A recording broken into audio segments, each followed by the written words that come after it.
I like Happy Brady. The Patriots are tied with the Broncos in the AFC, but hold the tiebreaker. So here's the question, Stephen A. Do you believe that New England is a lock for the AFC title? I said that before a game was played this season, and I stick by it. I don't think that there's anybody in the AFC is going to beat the New England Patriots. I can't see it happening.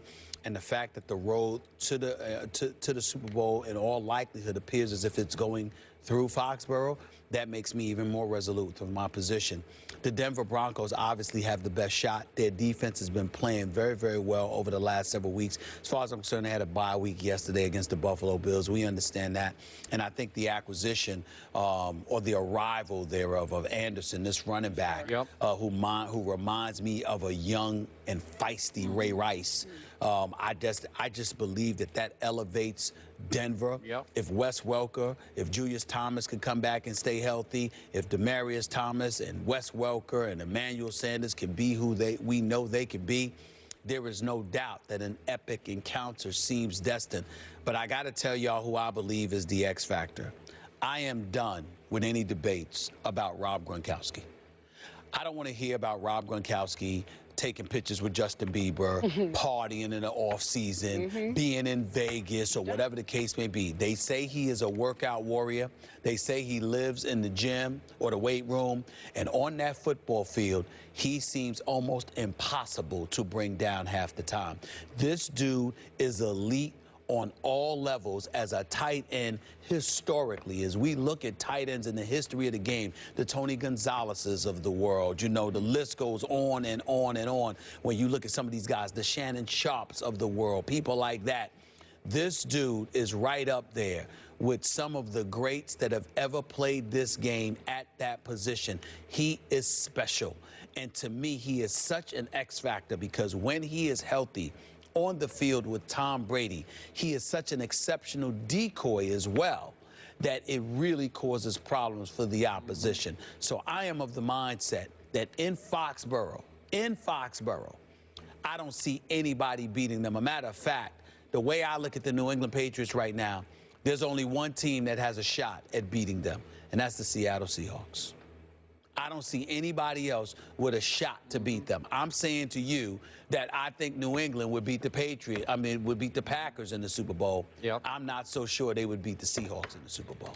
That's how lethal. Which is why, before the year started, I picked Seattle over New England in the Super Bowl. Thank you very much for teeing me up for that. So here's what shocked me last night and incredibly impressed me last night about the New England Patriots. They held Phillip Rivers and company to 14 points in San Diego on a Sunday night stage while missing two of their better defensive players. Dante Hightower could not go before the game, which shocked me. I didn't know that was coming. He's got some shoulder issue. I hope that's going to be all right. And for their sixth straight week, they don't have their best pass rusher, Chandler Jones. And I'm going to assume he's going to bounce back and be okay for the stretch run. So you add those two to what we saw last night. Hey, Revis Island is off limits now. Like if you step on to Revis Island, you do not come off Revis Island because that Keenan Allen is really, really good, and he was really, really missing last night for the whole game. And Jamie Collins was all over the field without Dante Hightower. And you brought up Gronkowski, but even though we saw Psycho Tom in the end, you talked about how happy he looked. We also got to see Brady go ballistic at the end of the game because he wanted this game so badly. What great quarterback, what Hall of Fame lock quarterback do you know who will allow himself just to go completely unhinged during the game the way Brady does with his teammates? Just Psycho Tom everywhere, just screaming and yelling. They love it, and they feed off it because when they see Psycho Tom, they know it is time and that he's going to be at his best. But he was struggling against the San Diego defense that always makes Peyton Manning struggle. And so the play of the game to me is the catch and run by Minitron. And I'm talking about little Julian. Julian Edelman continues to make plays of games. Gronkowski was Gronkowski. But when it was time to make the play that broke the game open from 16 to 14 to 23, Minitron goes, and that's Brady's nickname for him, goes over the middle. That was not a great throw, and he had to kind of reach back and snag it, break a couple of tackles, break loose, touchdown, ball game, 23 to 14. This team is flat out loaded, and Brady wants it even worse than he wanted it a year ago. If it takes going back to Denver, which I don't think it will, but he wants to go back to Denver and right the wrong of the poor game by his standards that he played in Denver. And then one quick thought about the Broncos. Has anybody noticed they've turned into a running football team now?